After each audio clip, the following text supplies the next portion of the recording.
আসসালামু আলাইকুম বন্ধুরা, আমি জুয়েল আছি আপনাদের সাথে। একটি সাদা কালো ডকুমেন্টের সাদা কালো সিল কালারাইজ করা যে কতটা সহজ আজকের ভিডিওটি দেখলে বুঝতে পারবেন। তবে দয়া করে এই কাজটি কেউ খারাপ উদ্দেশ্যে ব্যবহার করবেন না, কারণ আমি আপনাদেরকে এডিটিং শেখানোর স্বার্থে কাজটি করে দেখাবো। অনেক সময় আমরা আমাদের অরিজিনাল ডকুমেন্টগুলো ব্ল্যাক অ্যান্ড হোয়াইট ফটোকপি করার কারণে ওই ডকুমেন্টে যত কিছু থাকে সব ব্ল্যাক অ্যান্ড হোয়াইট হয়ে যায়।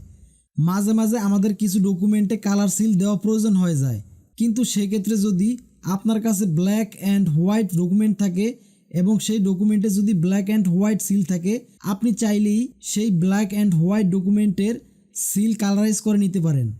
এই কাজটি খুবই সহজ এবং খুবই সিম্পল। আপনি কয়েক সেকেন্ডের মধ্যে যে কোনো সাদা কালো সিলকে কালারাইজ করে অরিজিনাল করে নিতে পারবেন। বন্ধুরা, চলুন ভিডিওটি শুরু করা যাক।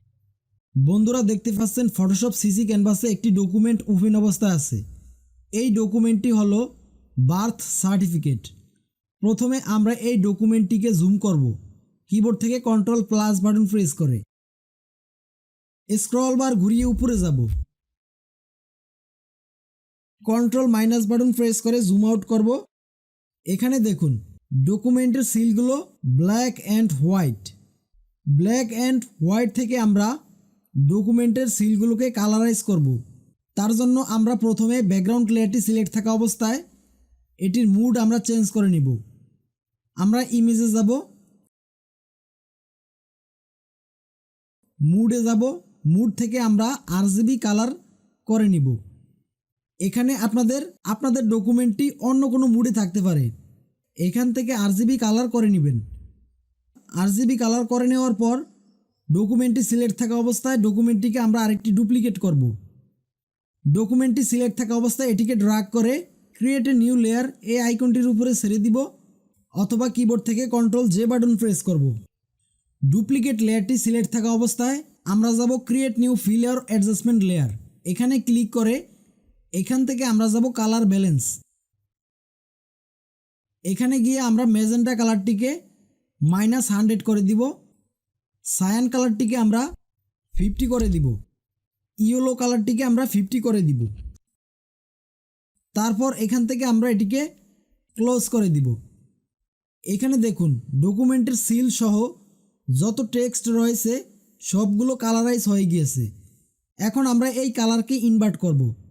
লেয়ার মার্কস থাম্বনেলে সিলেক্ট থাকা অবস্থায় কিবোর্ড থেকে কন্ট্রোল আই বাটন প্রেস করে ইনভার্ট করব। ইনভার্ট করার পর টুলবার থেকে আমরা ব্রাশ টুলটি সিলেক্ট করব।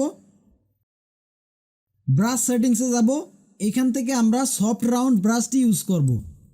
এখান থেকে আমরা ব্রাশ সাইজ বাড়িয়ে কমিয়ে নিতে পারি। বাইরে একটি ক্লিক করব।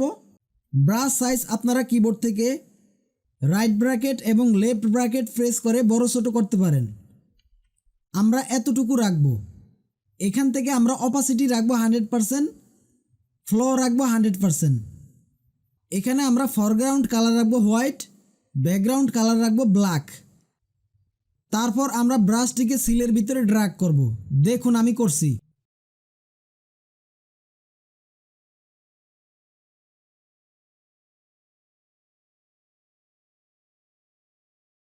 মনে হচ্ছে যেন সিলটি এখনই মেরেছে। এখানে আমরা মাউস কার্সরটিকে ছোট করে নিব কিবোর্ড থেকে লেফট ব্র্যাকেট প্রেস করে। তারপর এইভাবে আমরা ড্র্যাগ করব। এখানেও আমরা ড্র্যাগ করব।